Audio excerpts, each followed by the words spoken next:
जब जब दुनिया भर से सीरियल किलिंग की कोई कहानी सामने आती है तो नाम आता है अमेरिका के सीरियल किलर एड गीन का।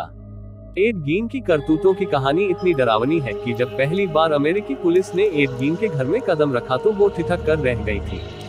घर के अलग अलग फर्नीचर को बनाने में इंसानी जिस्म के टुकड़ों का इस्तेमाल किया गया था। कुर्सी पर बैठने वाली गद्दी को इंसानी खाल से बनाया गया था। नाइट लैंप के कवर को बनाने के लिए महिला के चेहरे की खाल को बड़ी सफाई से चेहरे से अलग किया गया था। खाल को सुखाने के बाद उससे नाइट लैंप का कवर बनाया गया था। इतना ही नहीं, पर्दे खींचने वाली डोरी पर लगने वाले जो बटन होते हैं उसकी जगह जीन ने किसी महिला के चेहरे से अलग किए गए होठों को लगा रखा था। आखिर वो ऐसा क्यों करता था, ये जानने के लिए आपको थोड़ा पीछे जाना पड़ेगा। तो चलिए शुरू करते हैं। एड गीन का जन्म साल 1906 में लोक्रासी काउंटी शहर में हुआ था। ये शहर अमेरिका के विस्कॉन्सिन राज्य में पड़ता है। जीन के पिता का नाम जॉर्ज जबकि उसकी मां का नाम अगस्ता था। एड गीन का एक बड़ा भाई भी था जिसका नाम हेनरी था। अगस्ता जितना भगवान को मानने वाली थी, जीन का पिता उसके बिल्कुल उलट था। जीन का पिता जॉर्ज काफी शराब पीता था जिसकी वजह से शहर में उसका धंधा चौपट हो गया और वो अपने परिवार को लेकर विस्कॉन्सिन के ही प्लेनफील्ड फार्म आ गया और यहाँ पर उसने खेती करना शुरू कर दिया। जीन और उसके भाई का दाखिला पास के ही एक छोटे शहर के स्कूल में करा दिया गया। जीन की मां अगस्ता को लगता था कि फॉर्म में रहने की वजह से जीन और हेनरी को अपने पिता की तरह से कोई बुरी आदत नहीं लगेगी। अगस्ता दोनों को हर रोज बाइबल पढ़कर सुनाया करती थी। वो नहीं चाहती थी कि उसके बेटों की किसी से दोस्ती हो या फिर कोई बाहरी शख्स उसके घर में आ जाए। बचपन से ही इन सब चीजों का असर जीन के दिमाग पर होने लगा था। अगर वो स्कूल में अपना कोई दोस्त बनाता तो जीन की माँ उसको पीटा करती थी। इसी वजह से जीन का ज्यादातर बचपन अपने भाई और माँ के साथ ही गुजरा। वो अपनी माँ से बेहद प्यार करता था जबकि पिता की ओर कोई लगाव नहीं था। 1 अप्रैल 1940 को 66 साल की उम्र में एड गीन के पिता जॉर्ज की मौत हो गई। पिता की मौत के बाद जीन और हेनरी बाहर जाकर छोटे मोटे काम करने लगे। उन्हें जो भी काम मिलता वो कर लेते। जीन ने काफी वक्त तक कई घरों में बेबी सिटर का भी काम किया। इस दौरान जीन बिल्कुल ठीक था। उसके खिलाफ किसी भी तरह की कोई भी शिकायत सामने नहीं आई।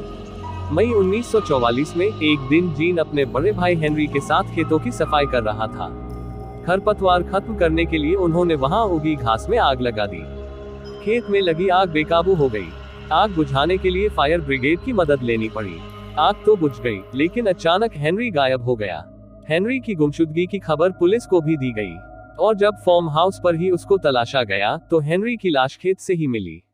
लाश को देखकर पुलिस ने अंदाजा लगाया कि दम घुटने की वजह से हेनरी की मौत हुई है, क्योंकि उसके शरीर पर जलने का कोई निशान नहीं था। इस मौत को हादसा मानकर तफ्तीश नहीं की गई। अब फार्म पर एड गीन और उसकी मां ही बचे थे। हेनरी की मौत से दुखी अगस्ता को लकवा मार गया। माँ की ये हालत देखकर जीन बेहद दुखी हुआ और अब उसका पूरा वक्त माँ की सेवा में जाने लगा। हालांकि काफी तीमारदारी के बावजूद अगस्ता की तबीयत में कोई सुधार नहीं हुआ। दिसंबर 1945 में उनकी मौत हो गई। माँ की मौत के बाद जीन ने अपने घर के वो सभी कमरे बंद कर दिए जिनका इस्तेमाल उसकी माँ किया करती थी। वो खुद घर के एक कमरे में सिमट गया जो रसोई के पास था और वो यहीं पर रहा करता था। माँ के जाने के बाद जीन बेहद अकेला पड़ गया और अब वो अपने फॉर्म की ही देखभाल करता था। वो अकेला रहता, किसी से ज्यादा मिलना जुलना नहीं करता था। इसी बीच उसे कैनिलिज्म की किताबों को पढ़ने का चस्का लग गया और इससे जुड़ी वो तमाम किताबें पढ़ने लगा।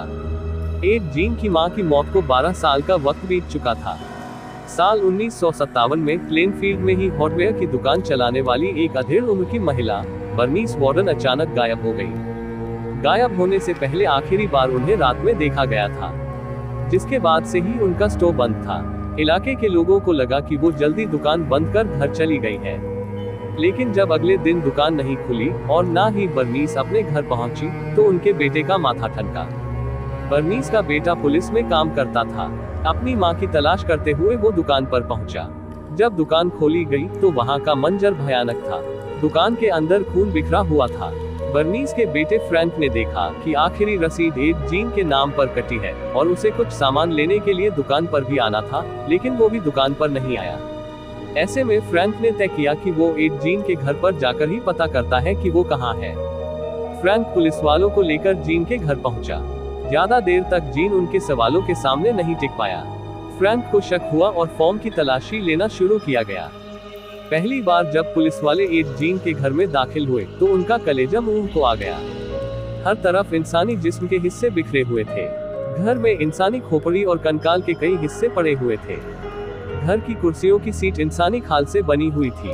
खाने के बर्तन इंसानी खोपड़ी और शरीर के दूसरे हिस्सों से बनाए गए थे। इंसान के चेहरे की खाल से मांस बनाए थे। इंसानी चेहरे से लैंप शेड बनाया गया था। इंसानी खाल के अलावा पुलिस को वहां से अंगुलियों के नाखून, नाक के टुकड़े, धड़ के हिस्से और करीब 9 महिलाओं के प्राइवेट पार्ट भी मिले। खोजबीन करने पर बर्नीस वार्डन की लाश भी पुलिस को मिल गई थी। उसका सिर काटकर धड़ से अलग कर दिया गया था। दिल निकालकर एक पॉलीथिन में टांगा था और उसकी लाश को लोहे की हुक से इस तरह से लटकाया गया था जैसे कि अक्सर कसाई जानवरों को अपनी दुकान में लटकाते हैं। यानी उसकी एक टांग में लोहे का हुक घुसा हुआ था जिस पर उसका पूरा बदन लटका हुआ था। अब सवाल ये था कि आखिरकार इंसानी शरीर के इतने हिस्से एड जीन के घर में कैसे आए। अब पुलिस एड को थाने लेकर आई। पूछताछ शुरू हुई और एड एक के बाद एक खौफनाक खुलासे कर रहा था। एड के मुताबिक साल 1947 से 1952 के दौरान वो करीब 40 बार आसपास के 3 कब्रिस्तानों में गया और उसने वहां पर कई कब्रों को खोदा। जीन ने बताया कि वो केवल ऐसी कब्रों को निशाना बनाया करता था जिसमें हाल में ही किसी महिला को दफनाया गया हो। वो ऐसी महिलाओं की कब्र खोदा करता था जो 50 साल से ऊपर हुआ करती थी, क्योंकि उनमें उसे अपनी मां नजर आती थी। एड जीन ने बताया कि रात होते ही उसके दिमाग पर अजीब सी मदहोशी छा जाती थी। वो खुद पर काबू नहीं रख पाता था और इसी मदहोशी के आलम में वो पास के कब्रिस्तान में पहुंच जाता। वहां जाकर वो कब्र खोदता और लाश को बाहर निकालने की कोशिश करता। जीन ने बताया कि करीबन 30 बार ऐसा हुआ कि जैसे ही वो कब्र से लाश बाहर निकालने वाला था वैसे ही उसके दिमाग पर छाई मदहोशी खत्म हो गई, तो उसने लाश को कब्र में ही छोड़ दिया और वापस घर लौट आया। हालांकि 9 बार ऐसा हुआ कि वो अपनी कार में महिलाओं की लाशें लाद कर घर लाया। इसके बाद जीन उनके जिस्म के अलग अलग हिस्सों से खाल उतारने का काम करता था। जीन ने बताया कि वो कब्रिस्तान से चुराई गई महिलाओं की लाशों की खाल से एक सूट बनाना चाहता था। उसको लगता था कि अगर वो महिलाओं की खाल से बने सूट को पहन लेगा तो वो अपनी मां के जिस्म में घुस जाएगा। इस रास्ते से वो एक बार फिर अपनी मां के करीब होगा। गिरफ्तारी के बाद जीन पर मुकदमा चलाया गया, लेकिन उसकी मानसिक हालत को देखते हुए उसे पागलखाने भेज दिया गया।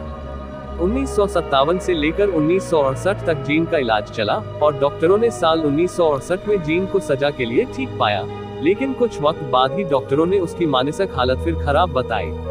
इसके बाद एड जीन मरते दम तक पागलखाने में ही रहा और 77 साल की उम्र में 26 जुलाई 1984 को उसकी मौत हो गई, जिसे बाद में उसकी मां और भाई की कब्र के पास ही दफना दिया गया।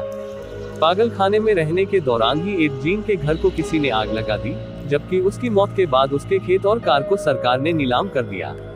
नीलामी में उसकी कार खरीदने वाला शख्स लाशें ढोने वाली कार को देखने के लिए टिकट लगाता था और लोग एड जीन की उस कार को देखने के लिए आया करते थे। एड जीन को लेकर हॉलीवुड में कई फिल्में भी बनाई गई हैं, जिसमें साइको और साइलेंस ऑफ द लैम्स जैसी फिल्में शामिल हैं।